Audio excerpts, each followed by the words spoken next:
We are back this morning. Our guest is Dr. Joshua Beckman. He's a cardiologist over at Vanderbilt University, talking about heart health. And this, in connection, why today? Well, we could talk about this anytime, doctor. But also, we wanted to promote the fact that the Nashville Heart Walk is this weekend, this Saturday at Vanderbilt University. Activities start at 8. Walk starts at 9:30, and it sounds like a lot of fun out there. It's something Vandy's partnering with the American Heart Association. If you want to sign up, it's the money raised goes to a very good cause. In this case, it goes toward research, education, and community programs. Heart disease is the #1 killer of all Tennesseans. I guess the #1 killer of Americans. Yep. Still. All right. Let's go to Brian up next. Brian, good morning. Hey, at the break, I went out to my truck and I got my prescription that I've been driving around with for 3 years, back to June 1st of 2015 when I turned 50, May 31st, 2015. I'm 53 now. My woman made me go get a physical. And you know I live out in the country. Yeah. And I went out to the country clinic in my small town. They charged reasonable prices, and my woman paid for it anyway. And they gave me a prescription that I never filled. I believe it was for a statin. And when I went to Publix, I think they were going to give it to me free. And here's what it is. It says it's cetirizine, C-E-T-I-R-I-Z-I-N-E, to take one a day for 30 days, just 30 quantity in it, 10 milligrams. And it said 2 refills, and I never did it. Did they tell you that they were giving you a prescription for cholesterol? Or do you know? I mean, it was a little bit high. I think it was a little bit high. And there's cholesterol, and there's LDL levels and the IgA levels. And I guess it wasn't perfect. And you never. What was the other thing you guys were talking about besides cholesterol? Well, high blood pressure, high sugar. Yeah. High pressure was fine, but what got me high blood pressure was when they stuck the thing on my arm and they kept pumping it real hard, and that got me nervous. I didn't like that. That'll do it. That's part of it. People's blood pressure when you get it, and then he took it again later, and he said, "Yeah, you were obviously nervous, and you just need to relax." Because that's true. Do you recognize the drug? He said, "I didn't." Cetirizine? No, yeah. I'm certainly not a statin medication, okay, but I think as a 50-year-old and now a 53-year-old, he might want to go back and get checked one more time. Where he's in that age group, where now it begins to really matter. Okay, I have a neighbor, Jimmy. Viewers have come to know him, the best heat and air man in Middle Tennessee. Love him. Doesn't like going to doctors, okay? And I suspect he does when he's ill and it's really bad. But other than that, I don't know that he goes for a lot of physicals. And I said, Jimmy, you got to go get your cholesterol checked. Go check it. And I'm sure maybe he has recently. But how often would you say, especially when you cross the age of 50, should you have a blood scan? Once a year? Twice a year? I do it. I've been doing it minimum once a year for much of my adult life. I think by the time men hit 50, they should probably be seen by a primary care physician or someone in the office once a year and get a blood pressure check, get a cholesterol check, probably get a sugar check. Right, triglycerides. That's right. HDL, you want to just make sure that things aren't moving in the wrong direction, because we have ways to make them move in the right direction. Right. So you just go get that blood test, and then they get the results back, and then act on it. That's right. Okay, yeah, so at least once a year, I would say. Jimmy, once a year. Go do it, Jimmy. Big, tough guy, strong, smart, just a great guy. Scared of little needles. Yeah. How about them apples, Jimmy? I'm going to hear about this when I get home tonight. Let's go to Grady. Grady, you're not afraid of needles, are you? Good morning, Dr. Joshua. You know, I got to tell you, when he said, you know, we're in denial, you know, at 69, you know, smoking 4 packs a day, I do an hour's worth of hard exercise every day. Riding my bicycle went nowhere. People was telling me I was cheating. I had my bicycle aimed downhill, you know, but it didn't go anywhere anyway.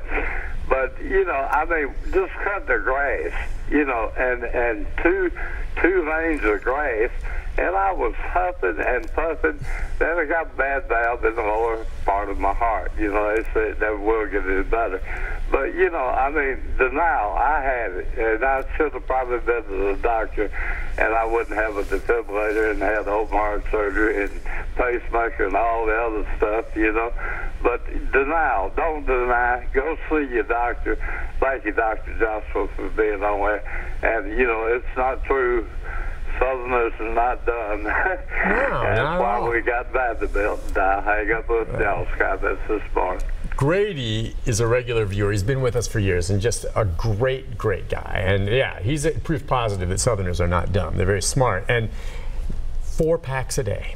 Before, I used to say, Grady, what? He goes, well, I go to the doctor and he gives me a clean chest x-ray. And he was in denial. And he loves to cook, terrific cook, rich foods. And I'm just kept, and he just had a massive, massive heart situation where he had bypass and everything. His voice gets stronger every day. He's come back with us now, and he's obviously not, he was doing 4 packs a day. But very active guy, but he was in denial. Yeah, so look, many of us have built large mansions in Egypt overlooking denial, okay? And it's hard to break down that house and get back to where we are now. I think, look, first of all, I am so happy that Grady is coming back from that operation and that he's feeling better and doing more stuff. Oh, yeah. But I think, 40% of the people, 4 out of 10 people who smoke die from smoking. 4 packs a day is a lot. 4 packs a day is a huge amount. I'm not quite sure what else you can do during the day. Yeah, you're smoking 80 cigarettes. What else do you have time to do? Unreal. I remember him telling me, and that his chest X-ray was clear. Yeah, I don't know. Well, I'm so glad he doesn't have cancer. Yeah, right. But you don't have a chest X-ray for your heart. Exactly. Right. You got to take care of all the things for your heart. And smoking, I usually tell patients, I will give you all the medicines that you need. I will tell you how much to exercise, and I'll give you some of the foods you should be eating. But the one thing you have to do for yourself that I can't do is stop smoking. I can help you with some medicines. I can get you into some groups. I can even send you to a hypnotist. Whatever it takes for you to stop smoking, that is almost as important as everything else that I'm doing. Interesting. And as far as smoking is concerned, I think we all understand the carcinogens and why it's attached to cancer. What is it about inhaling smoke that leads to heart disease? Yeah, that is such a great question. I don't think I can tell you it's one thing. Even though we've known about this for 50 years, we know the link is incredibly strong. Yeah, yes, no doubt. It's the same for heart disease as it is for stroke, but there is something about inhaling that smoke and having it go into your body through your lungs that just makes every one of the blood vessels upset. And makes them all much more likely to get blockages, and then much more likely for those blockages to become complete and cause a heart attack. Is that, by the way, in this day and age with things changing with what's legal and not, would you say the same risk factors apply? And maybe you don't know, it's so new, to marijuana. I mean, there's medical marijuana. Of course, there are many states now that have legalized even recreational marijuana. Is smoking anything, any kind of smoke? Some smoke worse than more others, maybe? Do you have any idea on that? I think our information about cigarette smoking is crystal clear. Okay. We know that's terrible. Yeah. I think Tobacco. Tobacco. I think there's some evidence that smoking marijuana may also be worse than not smoking marijuana. Do I know that the risk is exactly the same? No. Is the risk probably elevated? Yeah, a bit, because there are cases where it can cause blockages of blood vessels. Vaping? Yeah, vaping, vaping is so new, it's hard to have long-term data, but some of the early studies will suggest that vaping is bad for your blood vessels too. Yeah. That we can take a look at blood vessel function in study situations pretty quickly after vaping, and it's not good. Particularly the chemicals that go in there as flavors. Yeah, right. The chemicals you don't know. I'll say this, it's just to me, and going back to, and there was a time with John Wayne and the movie stars back in the 1950s and all this, where they literally did not know at the point that cigarette smoking was bad. But I would think just common sense would dictate to anyone. Sucking dark smoke into your lungs, even back then, and maybe, I know you need scientific proof to back it up, just doesn't sound like a good idea. What we're breathing now is clear air. But when you smoke something in and you cough, it's bad for you. Hello? McFly? I mean, that's a pretty obvious one. That is bad. It should, anyone common sense, I don't care if it's back in the 50s or today now, whether it's marijuana, I don't care what the smoke is. It's bad for you. Now, some may be worse than others, may not kill you, but it's not good for you, okay? That's just, and I'm not a doctor. Amen. But you're in. So, cardiologist, who's far more educated than me, is agreeing. All right, let's go to Ronnie. Ronnie, good morning. Hi, Ronnie. Hello. Hey, Ronnie, what's on your mind?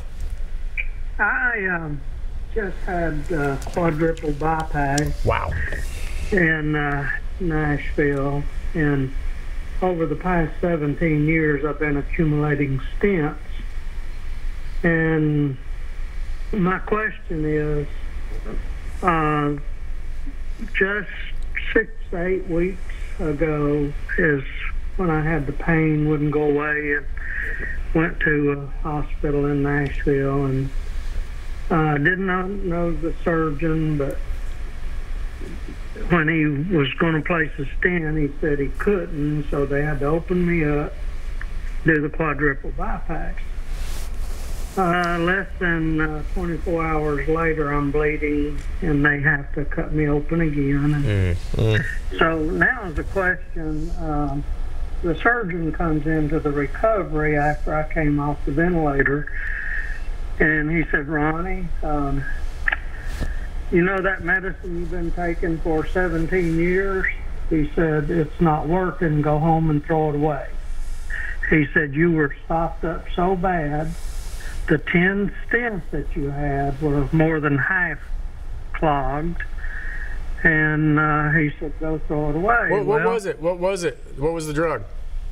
Plavix. Okay. And so now I've spent 43 days in there, and I won't go into the other health problems that happened while I was there. But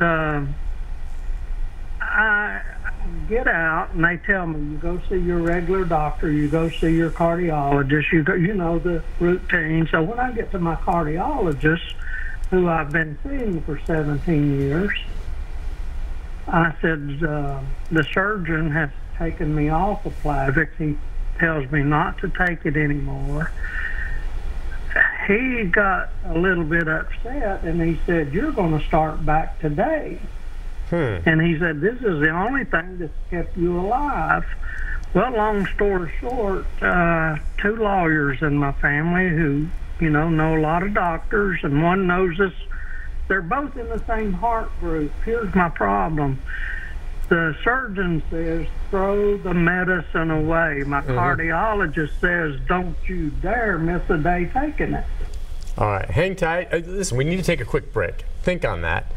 We want to hear what Plavix is, and then maybe you can give him some advice on how to decide. We'll take a break. Be back, and Ronnie will answer your question right after this. Full